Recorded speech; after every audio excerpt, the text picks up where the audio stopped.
So hopefully you all are familiar with MIA, but we're a nonprofit. We work in 13 different Midwest states. We've been around for 10 years, and we're a member-driven organization with over 150 members and a staff of 25.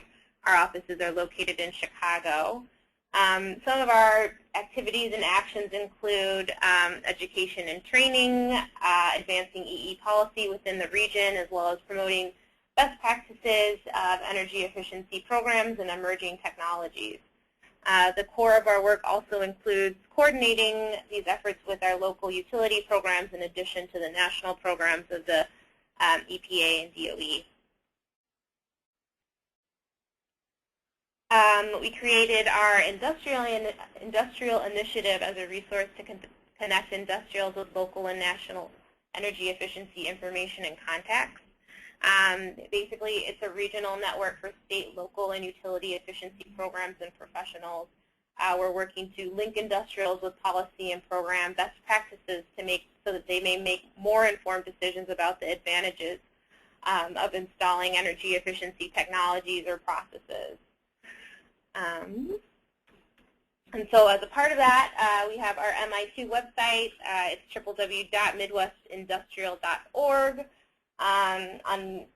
And on that, we have the following information: a catalog of gas and electric utilities with live contact information, overviews of their programs, and links. We have a catalog of industrial case studies.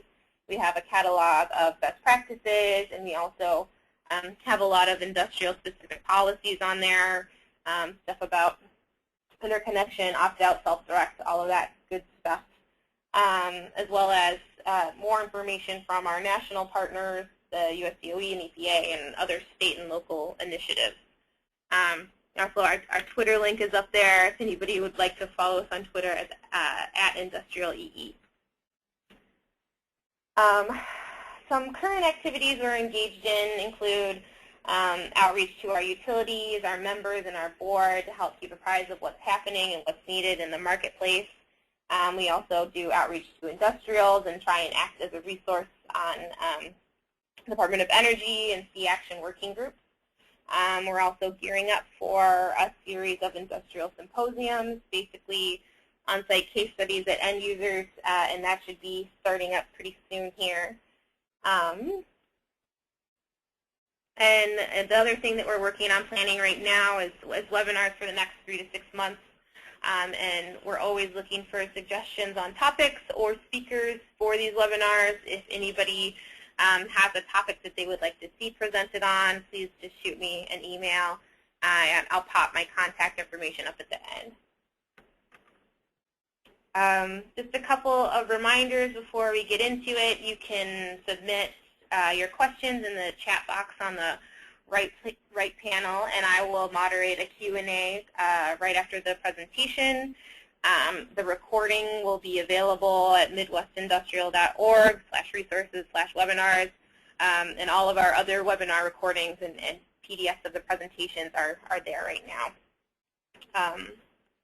So now I'm going to kick it over to Ed Ladd at Mitsubishi. He's the Senior Manager of Business Development in the Process Automation Division. Ed, are you there? Yes, I need to unmute myself, thanks. Okay, great. That's always the case, right?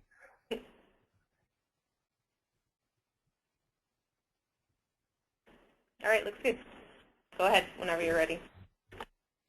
Good, great. Thank you to everybody for participating this afternoon. My name is Ed Ladd. As she said, I'm Senior Manager for Business Development at Mitsubishi Electric.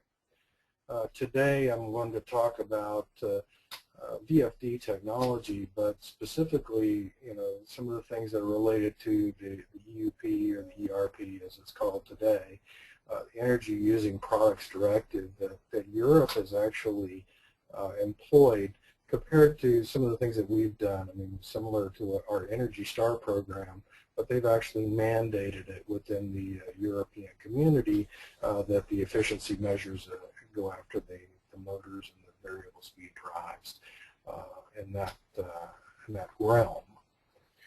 I'll be happy to answer any questions at the end of the presentation.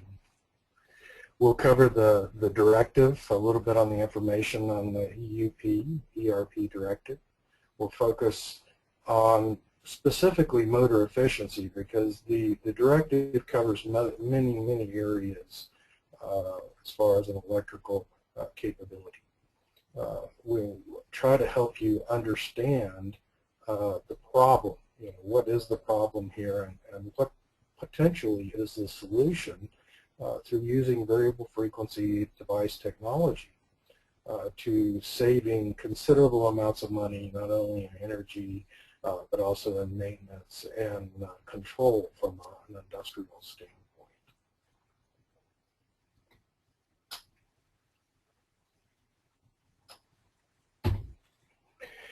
The EUP, it's actually where it started out back in 2005, was later increased to actually be energy-related products, not just energy-using products. So the Europeans have actually expanded the scope from 2005 until the EC directive in 2009. With specific timelines related to technology as far as lighting, televisions, so very similar to our own Energy Star compliance, which is really a voluntary mechanism rather than a mandated mechanism. Today, we're actually in European Union, motor compliance has already begun to be required, that efficiency mechanisms or efficiency of motors have to be increased as the years progress. More the VFD requirements have come into play, or variable speed drive requirements have come into play to actually enhance even the efficient motors that are out there that were dictated back in 2011, that those systems be used in conjunction with a variable speed drive. The EUP ERP focus on motor efficiency really started around 2011 with new motors being required to meet IE2, which is basically the same as our US EPAC defined equivalent. The interesting thing is, our EPAC definition has actually been in existence since 1997. So we're doing very similar things from a technology standpoint to meet the efficiency requirements within motors themselves. The interesting thing also is that, although the Europeans can no longer install lesser motors, from an efficiency standpoint, if they're manufacturing motors and shipping those outside of the EU, they still have that capability. So you want to watch as you're looking at motors, whether you're purchasing a motor from the US manufacturer, European manufacturer, Asian manufacturer. You want to verify that the efficiency of the motors that you're installing is exactly what you're trying to achieve. Because even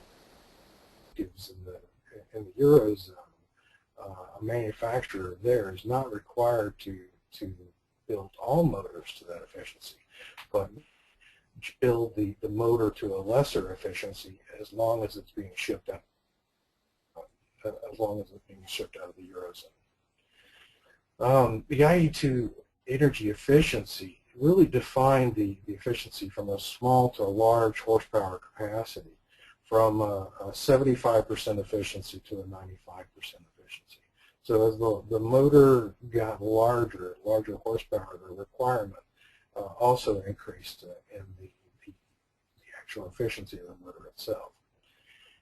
In 2015, a new directive comes in, or a migration of the directive, that 10 to 500 horsepower motors must meet IE3 requirements. So now you're talking a 77 to 96% efficiency rather than a 75 to 95%. The greatest effect, of course, is on the smaller motors because it's believed that they can generate the improved performance at the smaller motor systems. This is the same requirement that's defined by our NEMA, National Electric Manufacturers Association, premium ESA, so that we have an equivalent standard for this efficiency from a motor standpoint. Again, the difference here is that it's not mandated by the government that we install this premium efficient motor. In 2015, the Europeans have also said if you're operating a motor of lesser efficiency than an E3, then you must employ an electronic speed control or a variable frequency drive on an AC type motor. That expands in 2017 to add IE3 requirements to 1 to 10 horsepower. So within the next 3 or 4 years, the requirements the Europeans are placing on efficiency will go from 1 all the way up to 500 horsepower from a motor perspective. That's quite a large range. You wouldn't think that a 1 horsepower motor would use enough energy to warrant such a requirement. But that is how the directive unfolds, and will continue as we go through the years.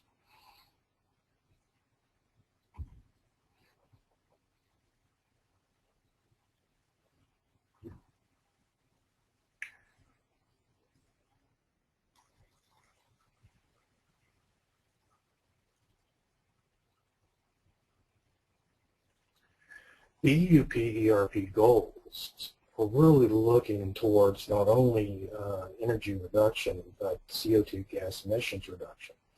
This goal of achieving a 20% reduction by 2020, this is one of the mechanisms or reasons for the EUP.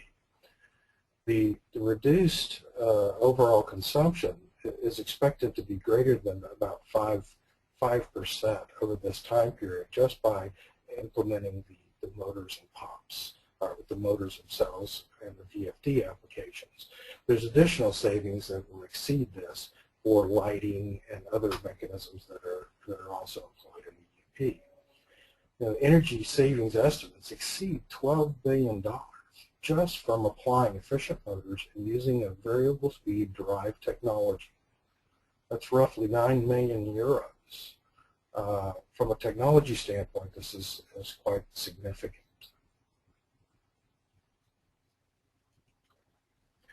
Understanding the problem. You know, what is the problem? Why are the motors that are out there causing such a problem from efficiency? Well, DOE actually looks at it from a pumping system perspective and says that nearly 20% of the world's energy is used by electric motors. That's huge technology standpoint.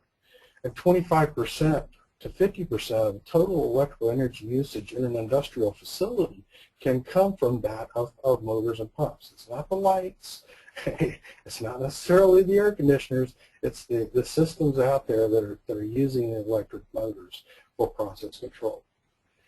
Most motors in the U.S. are truly, they're connected across the line, meaning that the AC and typical three-phase application is connected across the motor directly, and that motor is operating at 60 hertz frequency of full load. There's no variability in the application of the speed, and everything else that's required for adjusting the process speed or the process control system is done exterior from the motor. In other words, the motor runs at full speed, and then you use a valve to choke back the flow to exactly what you need, you know, from perspective. Same thing applies from a fan perspective. The fan is running at full speed, and you're using louvers to redirect flow or to choke back the flow of the system for combustion control for HVAC systems. What this does is it wastes a significant amount of energy. You know, the energy is not only wasted during startup, you know, during a peak amperage or current flow to get things moving, but it's also used significantly in recirculation systems or where throttling is unneeded.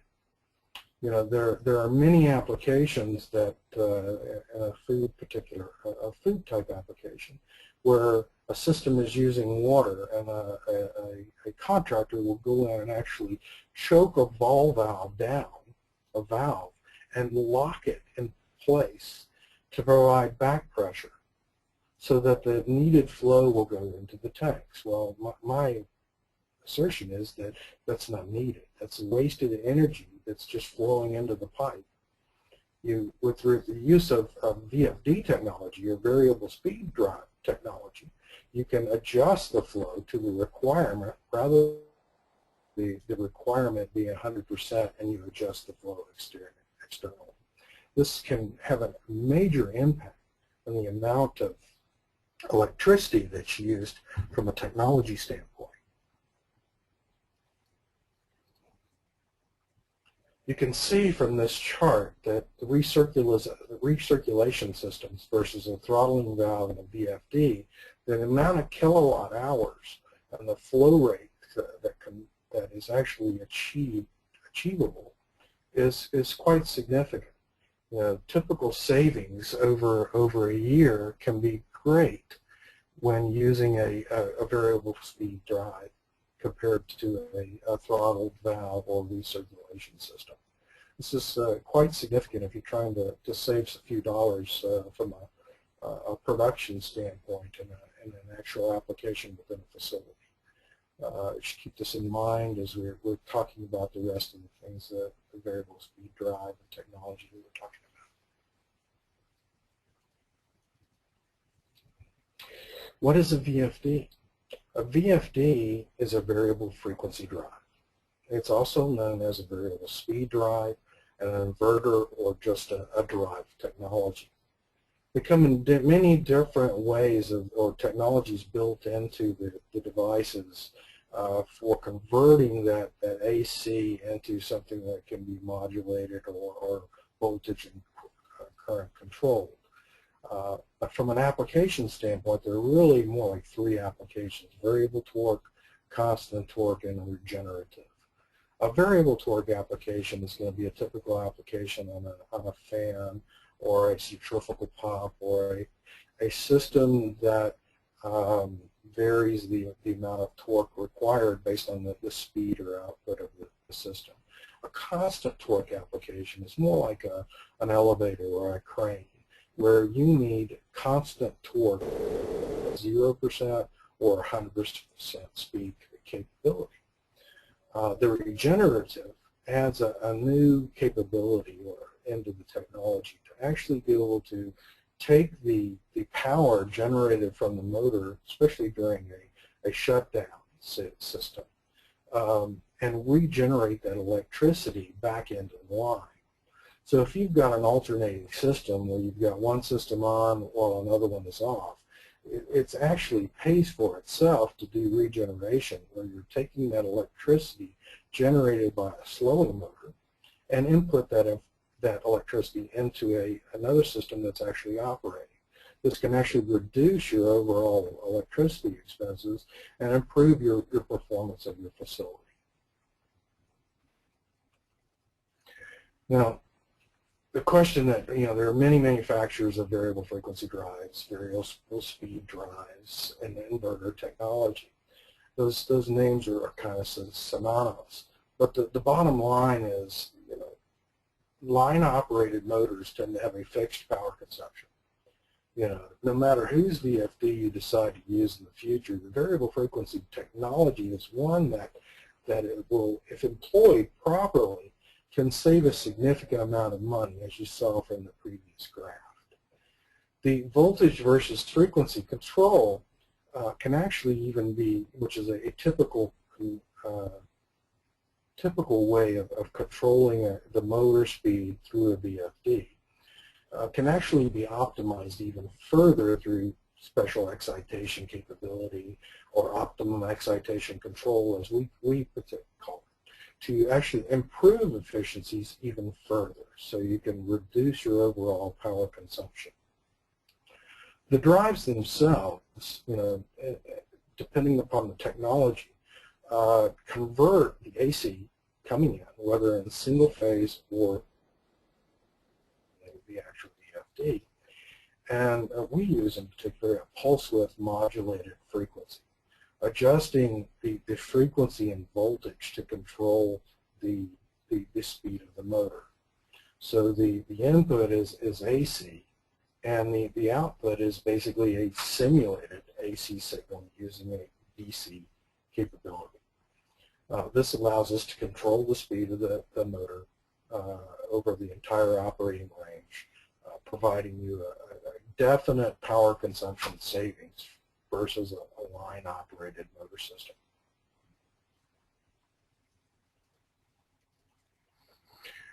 You know, there are many types of drives out there and many capabilities. You know, when you're thinking about a drive, you should think about it as an extension of your control or monitoring system. That is a key, that it's going to save you dollars from an energy standpoint. It's going to save you dollars from a maintenance standpoint. And if you've gotten into a regenerative type drive, it will actually save you money from a power standpoint because it applies power back into the system. It actually takes the power generated and turns it back into the line so that you can use it in another application. When you're thinking about the application of a drive itself, capability, you know, is the drive capable of performing the application that I want it to do? Does it provide me the information I need to actually tell the users of the equipment how much money they're saving? Some drives actually provide information as far as kilowatts, percentage, kilowatt hours, the actual amount of dollars that are saved by using that variable frequency drive. It's important that the users of the equipment that are in the field, the operators, the technicians, the maintenance personnel, it's important that they understand in a dollars and cents perspective that running that pump wide open or that fan wide open at 100% is not necessarily the most efficient means of operating the system. It's extremely important to have this information and actually display it to the operator so that you can, so that they understand that they will operate the system at an optimum point. You know, these things all offset capital costs of variable speed drive. You know, the other things that can do that are the elimination of control valves, the elimination of bypass lines, and the elimination of conventional starters. So there are a number of things that can offset the cost of installing a variable speed drive, but providing that information of how much the user is saving by cutting it back to 75%, when 75% is all that is required, is extremely important. The user of the equipment needs to know what the savings is so that they can buy into it and understand it and look for new ways to improve that energy efficiency in the field. Applications, you know, there are so many applications out there for variable speed drives. There are elevators, there are cranes, many types of applications that the variable speed drive just helps produce a constant torque and allow you to vary the speed of a moving object. Now, that application is a good application, don't get me wrong. That's an excellent application and it will save you money. But where the money's being lost today is on pumping applications, compressor applications, airflow and HVAC systems. These applications, you know, if you consider that, you know, the number of total motors in the field, these applications would impact the bottom line. You know, whether it be a new or a retrofit application. You know, again, the DOE has estimated that the 75% of the pump systems that are out there have been oversized by about 20%. If you can cut the speed on that so that you're operating in a range that provides the best efficient performance for that particular application, you can save hundreds of thousands of dollars is from the DOE from the DOE surveys and examples that they provide. Hundreds of thousands of dollars for the installation of a product that can range from anywhere from $500 to $50,000, depending upon the application. So the important thing is to understand the applications and to learn what the benefits of the variable speed drives are. There's several benefits that I've touched on here. The applications, the energy savings, but there's also maintenance. There's also that use of the technology to improve process performance by itself. Through controlling the speed of the pump, you can control the processes. You can control the flow. You can control the flow of air, the flow of fluids through a pipe, and actually reduce the number of components in your system, which also reduces your expenses. So there's quite a bit that can be done using variable speed drive to improve that capability. And by reducing those systems that are 75% of the systems that are oversized by 20%, you're able to reduce the wear and tear on your pumping systems too. So you'll benefit not only from an improved performance or process system, but also from a maintenance standpoint, your systems will last longer.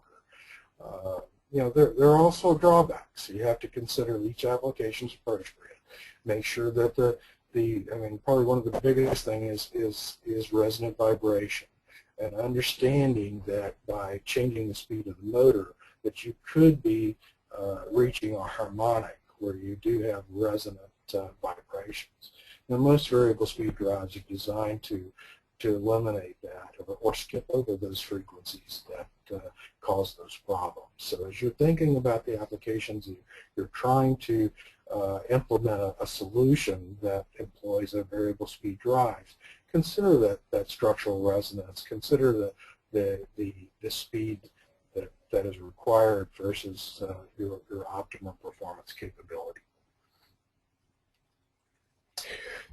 Deciding when to use a VFD is important, especially when you're looking at it from an installed system perspective. You want to compare need versus system capacity. Now, your need today may be less than your overall capacity will be in the future. I have a customer that I've worked with that's thinking about putting in 3 tanks for a future line, but today they only have 1 line. An engineering company that was doing the actual drawings and implementation decided to use a choke valve to choke down the speed of the pump so that the flow to the single tank would be at optimum, and then the recirculation would drive it back to a storage tank. Well, my point here is that you don't need that choke valve. Why not build the system to the actual need and provide the capacity to generate more? So if you're operating today at 75% and tomorrow you need to go to 100%, well, through the VFD technology you can actually dial in a new speed setting and increase that throughput as is needed. That's the key to that throttled pump. Down for a specific reason, you may not need that extra capacity. That extra capacity is energy usage. So by reducing that extra capacity for the short term, you can reduce your energy usage overall. Understanding the system before making changes is extremely important. Some systems may not be able to accept this reduction, especially if it's an installed system. Has it been reviewed overall? Go in with the eyes wide open. That's the main thing. Go in with the eyes wide open and understand that the technology is there to help you. If you need to run it even at 100%, the VFD can provide you modulated signal and give you the ability to exceed the frequency and go faster than typical accepted or as designed parameters. You never want to exceed a motor or pump's accepted RPM. So that's for sure. You always want to follow the manufacturer's rules and regulations from a motor standpoint. Other things that you might want to consider are, the motor that you have in place, is it capable or suitable for variable speed drive applications? Older motors with a lesser insulation may not be as good a upgrade to put on a variable speed drive, because it may wear the motor out even further as you're trying to adjust the frequency in that particular drive. Many, or in summary, I guess, the VFD technology can save significant dollars over the life of an electric motor or any electric motor operated machine. The DOE actually has produced a LCC energy costs, life cycle costs, to show that energy consumption is a significant part of a motor's implementation or a motor's actual use within a facility. So, if you're looking at it from a total life cycle cost, the initial cost of using a variable speed drive on an electric motor is very small, because the energy costs and the potential for savings is great. The additional savings that you achieve through maintenance costs is gravy on top of that. So there are a number of papers and a number of documents that have been put together by NEMA, the DOE, on the use of variable speed drives with motors. If you go to the websites listed, the NEMA.org or the industrialenergy.lbl.gov, which is a large Berkeley Labs website, that can provide you real information on independent justification for the use of variable speed drives, independent studies that show that manufacturers or consumers of using motors have achieved significant savings in the tunes of hundreds of thousands of dollars. I think the variable speed drive user guide of the DOE put together referenced a refinery out in California that saved $750,000 over a year after implementing a variable speed drive. Of course, that's on a very large pumping system. So you're not going to necessarily save that on a 1 horsepower, but you will save energy, whether it's 1 horsepower or 1,000. So looking at the technology and looking at how you can apply it from a systems perspective is extremely important, and not deploying it a new motor system across the line without a variable speed drive. If nothing else, it acts as a soft starter so that it protects your motor from thermal overload as well as the system from hammering the motor itself. So as we close, please consider those websites. You can find specific information on frequency drives at www.meau.com. I'll be happy to answer any questions you all might have. Great, thanks, Ed. That was very interesting. So again, if anybody has questions, you can type them into the box on the right of your screen, and it looks like we do have time for a couple. So we'll start with a question about the EUP rules. This question is about whether the EUP rules disallow motor rewinds.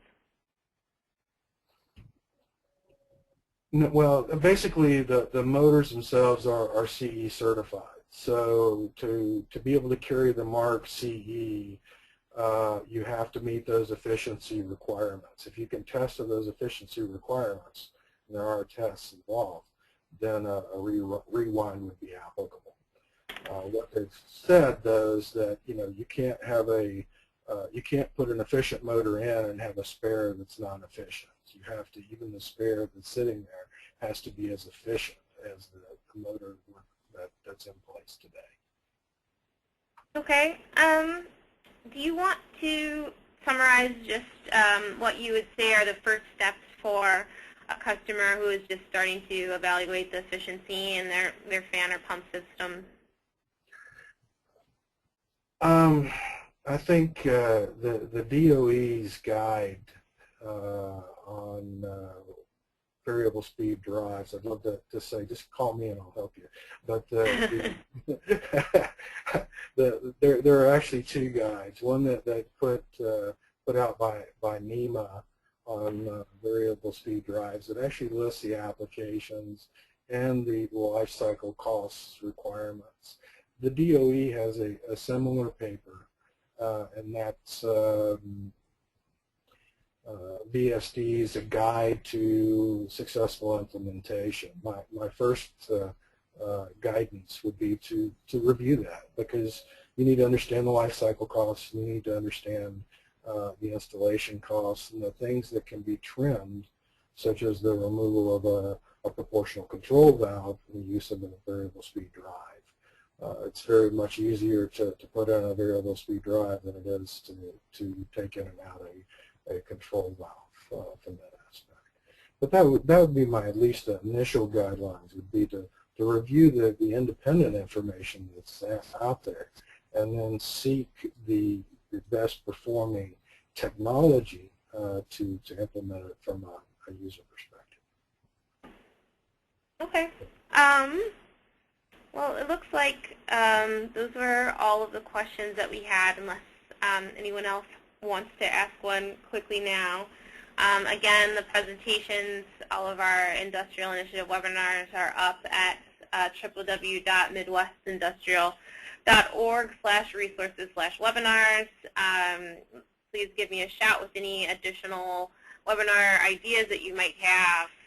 And thanks, Ed, again, for being here today and presenting. My pleasure. Thank you very much. Okay. Thanks, everybody.